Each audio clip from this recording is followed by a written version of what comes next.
Halo, perkenalkan nama saya Alvinda Lina, NPM saya 1841134.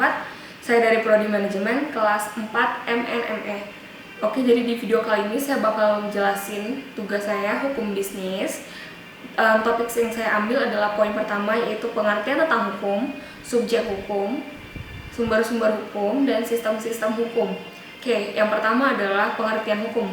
Hukum adalah sistem yang terpenting dalam pelaksanaan atas rangkaian kekuasaan kelembagaan dan dari bentuk penyalahgunaan kekuasaan di bidang politik, ekonomi, dan masyarakat dalam berbagai cara bertindak sebagai perantara utama dalam hubungan sosial antara masyarakat terhadap kriminalisasi dalam hukum pidana. Hukum pidana yang berupayakan cara negara dapat menuntut pelaku dalam konstitusi hukum, menyediakan kerangka kerja bagi penciptaan hukum, perlindungan hak asasi manusia, dan memperluas kekuasaan politik serta cara perwakilan mereka yang akan terpilih. Yang kedua adalah pengertian subjek hukum. Subjek hukum adalah pemegang hak dan kewajiban menurut hukum dalam kehidupan sehari-hari yang menjadi subjek hukum dan dalam sistem hukum di Indonesia yang sudah barang tentu berdasar dari sistem hukum Belanda adalah individu dan badan hukum. Nah, badan hukum yang di sini yang dimaksud adalah perusahaan, organisasi, ataupun institusi. Dalam dunia hukum, subjek hukum dapat diartikan sebagai pembawa hak, yakni manusia dan badan hukum. Yang pertama adalah manusia. Menurut hukum, tiap-tiap seorang manusia sudah menjadi subjek hukum secara kodrat atau secara alami. Anak-anak serta balita pun dianggap sebagai subjek hukum. Manusia dianggap sebagai hak mulai ia dilahirkan sampai dengan ia meninggal dunia. Bahkan bayi yang masih berada di dalam kandungan pun biasa disebut sebagai subjek hukum bila terdapat urusan atau masalah yang dapat menghendakinya. Namun ada beberapa golongan yang oleh hukum dipandang sebagai subjek hukum yang tidak cakap hukum. Maka dalam melakukan perbuatan-perbuatan hukum mereka harus diwakili dan dibantu orang lain, seperti yang anak yang masih di bawah umur, belum dewasa, atau belum menikah, atau orang yang berada dalam pengampunan, seperti orang yang sakit ingatan, pemabuk, ataupun pemboros. Yang kedua adalah badan hukum.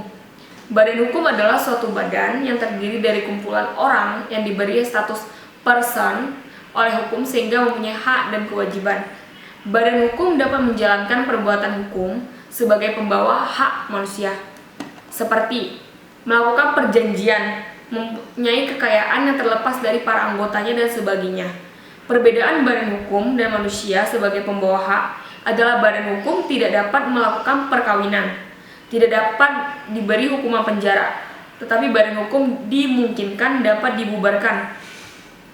Sumber hukum adalah segala sesuatu yang menimbulkan aturan-aturan yang mempunyai kekuatan mengikat dan bersifat memaksa, yakni aturan-aturan yang kalau dilanggar mengakibatkan sanksi yang nyata bagi pelanggarnya. Yang dimaksud dengan segala sesuatu yaitu faktor-faktor yang mempengaruhi terhadap timbulnya hukum. Faktor-faktor yang merupakan sumber kekuatan berlakunya hukum secara formal, dari mana hukum itu dapat ditentukan.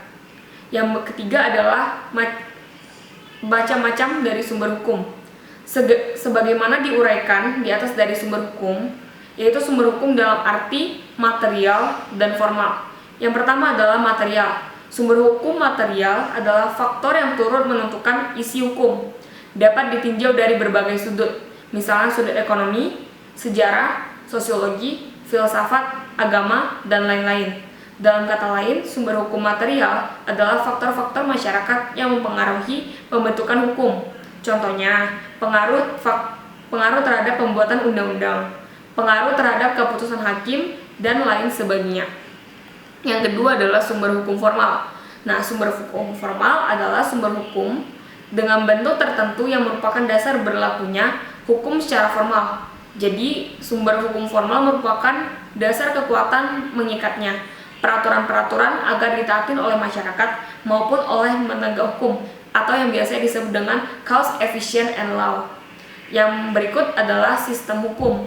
Sistem hukum adalah satu kesatuan unsur yang masing-masing saling berinteraksi dan bekerja sama untuk mencapai kesatuan tersebut.